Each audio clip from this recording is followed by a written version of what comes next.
Hi everybody, my name is Injeri Demali Sojourner Campbell, and I am a labor, employment, and human rights lawyer practicing in Toronto. Hi everybody, I am Tommy Elizabeth Sojourner Campbell, and Jerry's wife, and I am a consultant, the managing director of Tommy Sojourner Consulting Inc. It's a training, advisory, and professional development consultancy in Toronto. So today is the National Day for Truth and Reconciliation, the first ever in Canada. And today, Tommy and I had a conversation about what we might do in order to strengthen our understanding of truth and reconciliation, especially as Black queer women in living here in Toronto. So we want to tell you a little bit about it, and we also want to invite you to participate. Why don't you start with the land acknowledgement? Okay. So we are located on the traditional territory of many Indigenous nations. The area known as Toronto, has been taken care of by the Anishinaabe Nation, the Haudenosaunee Confederacy, the Wendat, and the Métis communities. It is now home to many Indigenous peoples. We acknowledge the current treaty holders and the Mississaugas of the New Credit First Nation. This territory is subject to the Dish with One Spoon Wampum Belt Covenant, an agreement to peaceably share and care for the Great Lakes region. We pay respect to the elders, the ancestors of this land, and communities who are here physically and on this side of the veil in spirit. Together, we are committed to the 2015 Truth and Reconciliation Commission's recommendations and call to action. So I wanted to talk a little bit about what we are going to be doing. So Tommy and I felt that it was important for us to really kind of like practically commit to thinking about what it means to be Black queer folks living on this land right now, both the children of immigrants, first generation Canadian, embarking on this journey of understanding our place in the reconciliation process in Canada. And so what we decided to do was to do a slow read of this, which is the final report of the Truth and Reconciliation Commission of Canada. So we've had this document for a while, and I know we've both kind of flipped. I'm speaking on your behalf. I should probably do that less. I'll speak for myself. But I have definitely flipped through this and started to read this, but didn't actually commit to reading the entire report.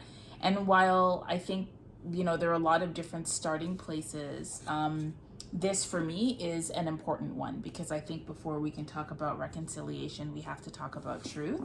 And actually reading the report. And I remember when the Truth and Reconciliation Commission was doing its work. So do I.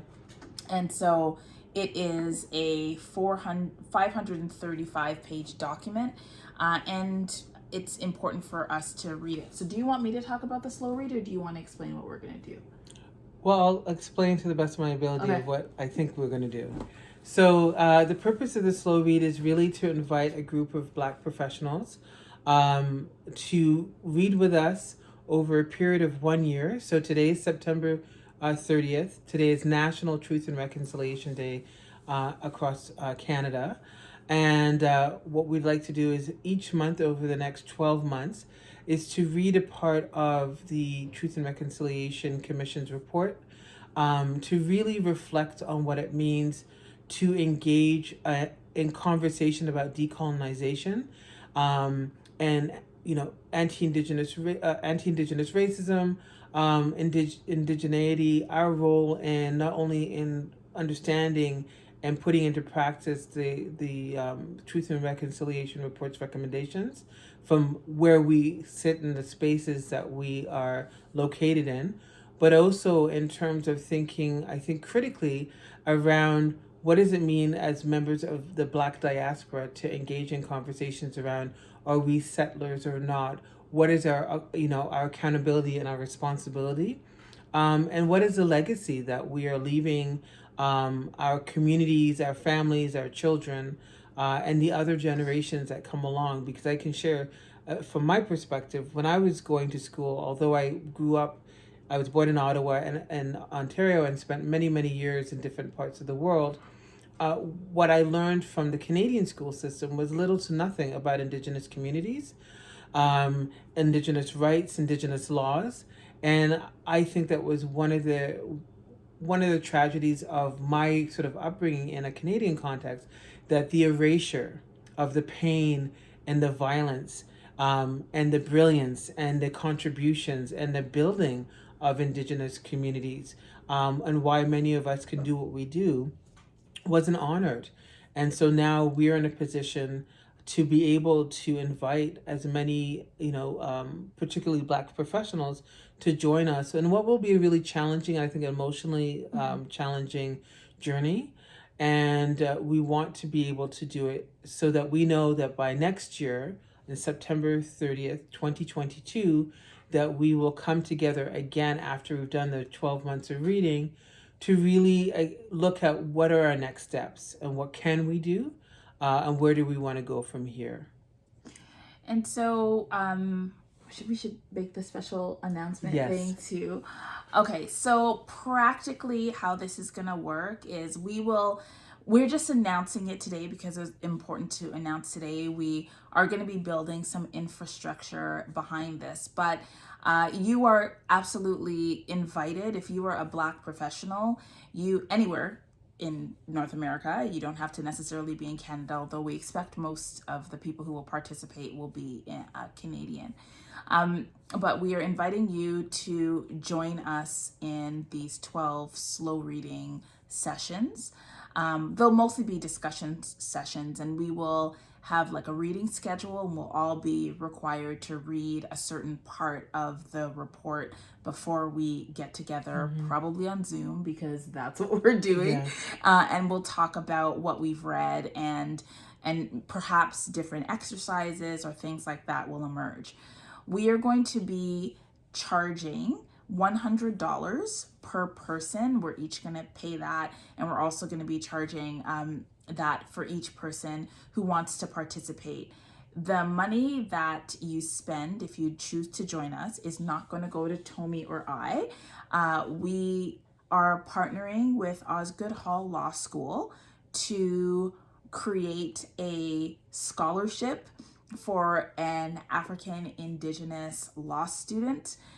We are in the process of initiating that fund, which Tommy and I will be contributing to, and everyone who is going to be participating, all of the funds, 100% of the funds are going to be going towards that, to that project, to that fund. And it is our hope that this fund will support African Indigenous students in the pursuit of the legal profession at Osgoode Hall Law School, which we were both students at, which will provide an opportunity for them to be futurists and to shape this discussion as members of the legal profession. And the name of the fund, the working title of the fund, is the Sojourner Campbell Family Legal Visionary Award. The Sojourner Campbell Family Legal Visionary Award. We are in the process of working with the wonderful folks at Osgoode to put a donation page together and to arrange all the financial back end. So we're super excited that this is not only going to be an opportunity for us to engage in our own personal learning, but to do that collectively and collaboratively, and also to add a philanthropic edge to what we're doing to help the future generations of African Indigenous lawyers to have support from all of us to be change makers in the legal profession. So that's a super exciting piece. So in terms of like next steps, excuse me, what should we do now?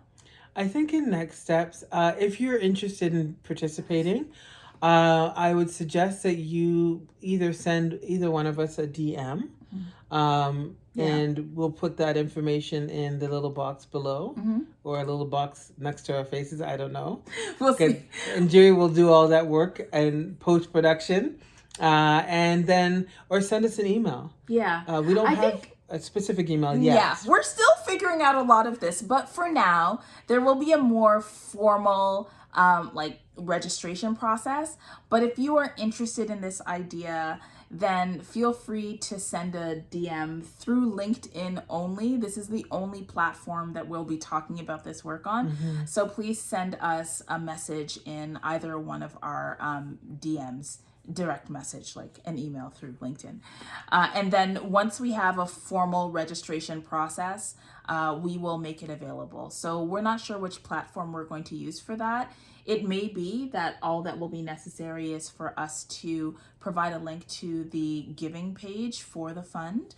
And that would be our way of figuring out who's around, and then we can go from there. But we're still in the process of figuring that out. The most important thing is that it is September 30th, and that, we have made this decision between the two of us to observe the Day for Truth and Reconciliation in this particular way, and to really center our conversations and create a space for Black professionals to think about what it means for Black folks, given our own contested and challenging histories, to be having this discussion right now. So that's the most important thing, and we've shared that. Yes, and if you're not able to send an email, which is what it would be through LinkedIn, there's a cost. So you can also just post a comment underneath the video itself with either your particulars, or just say, contact me, and we'll figure it out. Probably by the time this is posted, we'll have an email address attached to it, so that you will be able to be a participant. I will also flag that during the 12 sessions, we're going to start with some group guidelines in terms of how we manage these challenging conversations. And there will be a bit of gentle facilitation so that we can move through each piece. And we're thinking as well as self-care, individual care, mental health, and we're trying to figure out all of those elements so that we can, to the best of our ability, obviously we are not counselors, and we will just want to ensure that you as a person who's going to be participating, you'll have your own trauma histories, you'll have your own journey, and as much as we can support each other. I know that additional tools may be necessary, so we're going to figure that out. So if you have some ideas, you can also post that in the comments as well, and we will be moving forward with the calendar of events when we're going to do the group reading in the next couple of weeks or sooner. Okay, thank you. Bye, everyone. Bye.